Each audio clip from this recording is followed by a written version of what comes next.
get this money from? Money.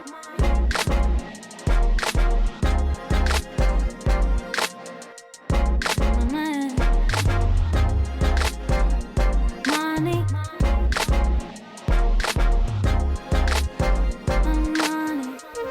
Innovation family, what is up? How you guys doing today? It's me, Brandon, your friend neighbor, your host, back with another video for Innovation Property Atlanta. Just here talking about this Turo game, car rental game, private car rentals, side hustles, ways you all can make and save money together.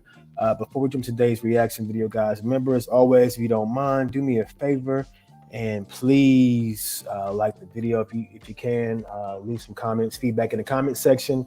Subscribe to my channel if you haven't already, as we're on the road to 1,000 subscribers, and hit the notification button so you guys are notified when I drop out new videos, and then we'll go from there. So today's reaction videos from my guy GrahamStephan, a guy I've been watching the last probably 3-4 years consistently. He's big in the real estate market, gives out financial game and literacy for you guys for your personal finances. Also, he's a multi-millionaire. I believe he's from Los Angeles but resides in Las Vegas now. And he's a big YouTuber with over 4 million subscribers to his channel. So without further ado, this video is going to be about when will the housing market crash again, or will it crash again? So we'll tee up Graham here, and then I'll give my 2 cents as always on what I think about the housing market if it will crash, and then we'll banter together. So let me start the video and get Graham. Market crash actually going to happen? After all, home prices have just recently hit yet another all-time high in November after rising for 10 straight months. More and more Americans are beginning to rush back into the housing market with record down payments. And the most surprising from all of this is that according to my Twitter poll, nearly half of those surveyed said that they were likely to buy a house in the next 2 years. However, it's also important to be aware that throughout history, there has always been a boom and bust cycle throughout the real estate market. And at some point in the future, there's going to be another crash. So with that said, let's discuss exactly what's happening in the markets, the chance of a real estate crash happening sometime soon, how bad a crash could be if it were to happen, and then finally, what you could do about it today to put yourself in the best position possible to come out ahead. Although really quick, before we start, if you enjoy these videos, what I'll do is I'll leave maybe a poll on my YouTube channel on if you guys think the estate market will or won't crash. Obviously, history always repeats itself most of the time, so there'll be some sort of a crash. Don't know when or how big it's going to be, but I do think eventually, with what's going on in the world and people's personal finances, it's going to be harder and harder to be able to afford a personal home as prices keep going up. And eventually, people may have job losses or income issues where they can't afford that home. So that could take an impact as far as banks and how much money they're letting people borrow and all that good stuff. So let's go back into what Grant has to say about the video, and I'll be quiet.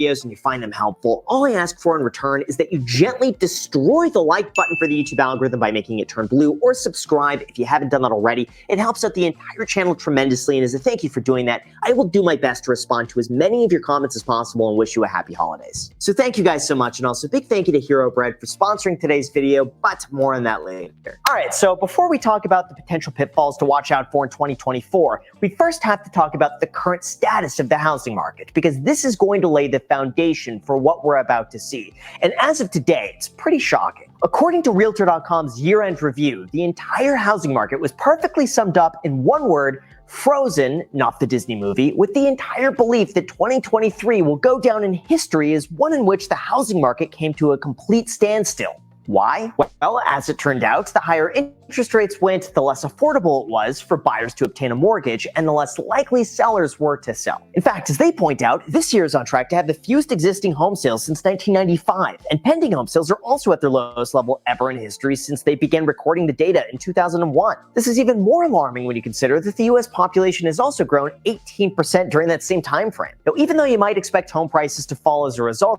of this, they didn't. Instead, the median price increased 2.1% year over year to $428,000, which is a new record. To make matters worse, home builders are not able to keep up with excess demand since higher financing costs are eating into their bottom line. So this has led to a 3.2 million unit deficit throughout the United States, with the end result still being higher prices, more expensive units, and a lot for me to talk about here on YouTube. Although in terms of what you could expect in the next year and whether or not prices might go down, here are the pros and cons to watch out for, because once you understand this, everything is going to make a lot of sense. To start, let's talk about why some analysts believe that the housing market could decline in 2024, with the first being affordability, or I guess the lack thereof. See, a basic way to measure the housing market is to take the area's average sales price and monthly payment, divide that by the area's average income, and voila, you've got a formula to determine how many buyers would be able to qualify. On a really simple level, this gives you a pretty decent indication of whether or not the housing market is over or undervalued. And in terms of what's happening today,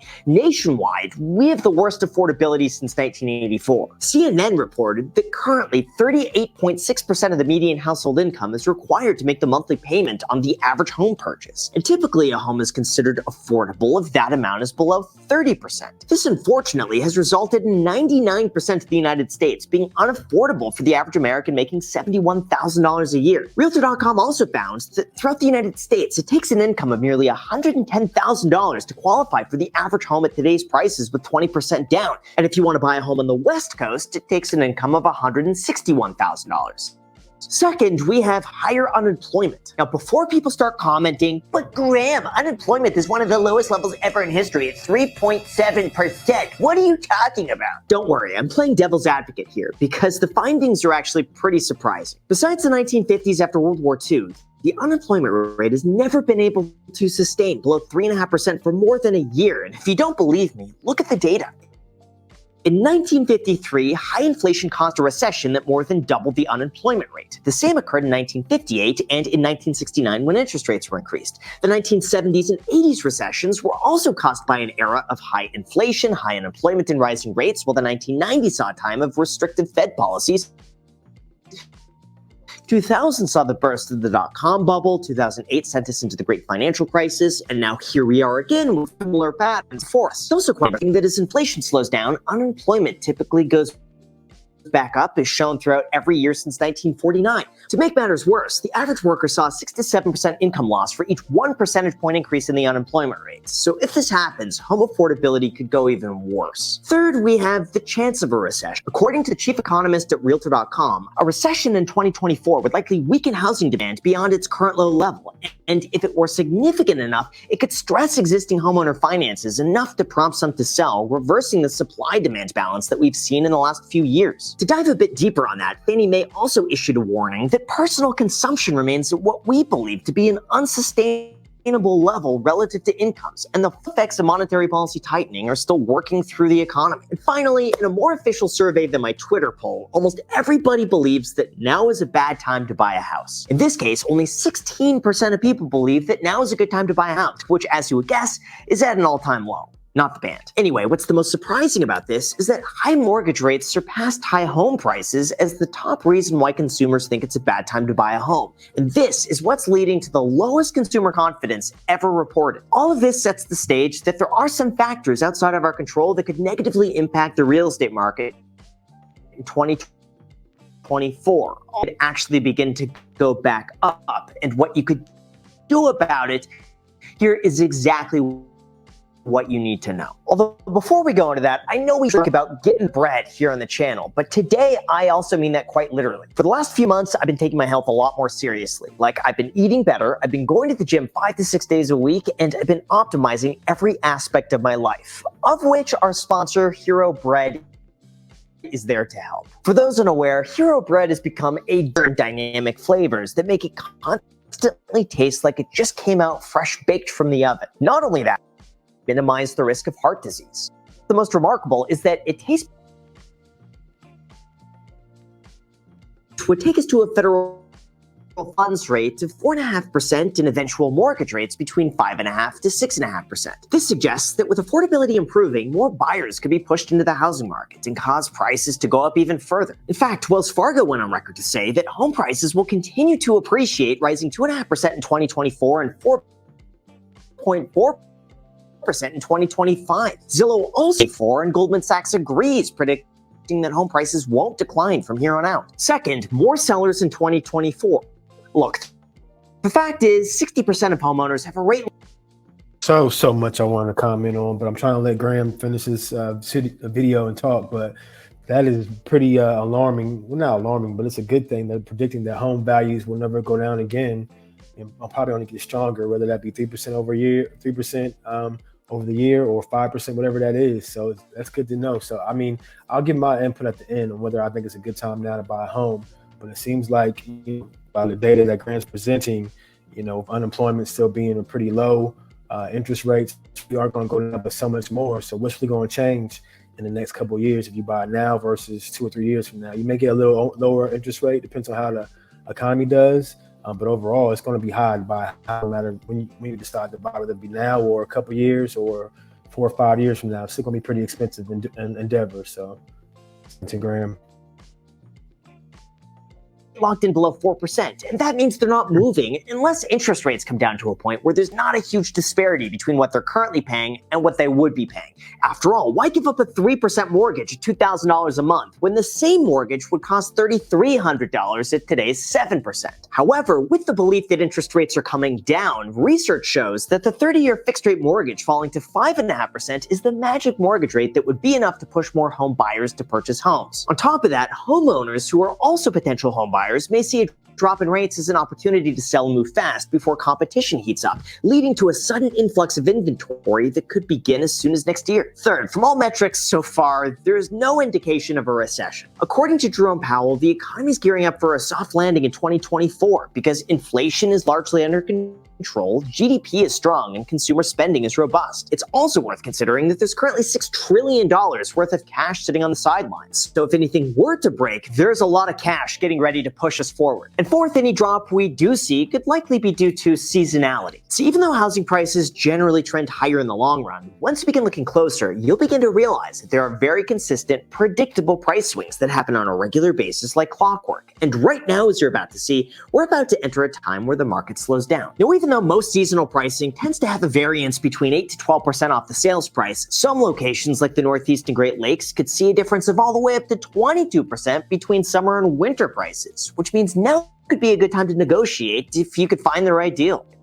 And finally, 5, long-term housing has always gone higher. Like, just consider that when you adjust for inflation, housing values have only seen one decline in the last 50 years, with that being in 2010. Even over the last 100 years, housing prices have steadily increased as new construction constantly lags the growing population. So it could be inferred that this might continue to be the case for another 50 years. Although just in case it doesn't, as a former real estate agent and real estate investor since 2008, here's my advice on precisely what to do to make sure you come out ahead no matter what happens. The first thing that I'd recommend everybody do is get a 30-year mortgage. Now, I know what most people think when they hear this, but Graham, you pay so much more interest on 30 years than you do in 15, or you just get an adjustable rate mortgage since interest rates are coming down. But long term, it could also be a lot safer. That's because the 30-year mortgage gives you a major advantage over pretty much every other option, and that would be flexibility. Like, there's nothing stopping you from paying off a 30-year mortgage in 15 years if you just want to double up the payments. Easy. But if something comes up and you need to cut back or spend a little less money, the 30-year mortgage gives you the flexibility to make the minimum payments if you absolutely need to, and I think that's invaluable. Second, always get a fixed interest rate. Look, the entire economy is uncertain. You could have never predicted we would be here today 5 years ago. That's why it makes sense to lock in a fixed payment every single month until your loan is paid off, just for the peace of mind. Plus, if rates wind up declining like everybody expects, then you could move on to third, refinance. If you ever have an opportunity to refinance your home to save some money, do it. This allows you to get a brand new loan that replaces your existing loan. And when interest rates are lower in the future than they are today, that new interest rate replaces your current one and you save some money. Fourth, avoid selling your home unless you absolutely have to. The truth is, real estate values really only matter if you intend on selling. So everything I mentioned so far is really about bringing your monthly payments down as low as possible so that if you don't have to sell, you don't need to.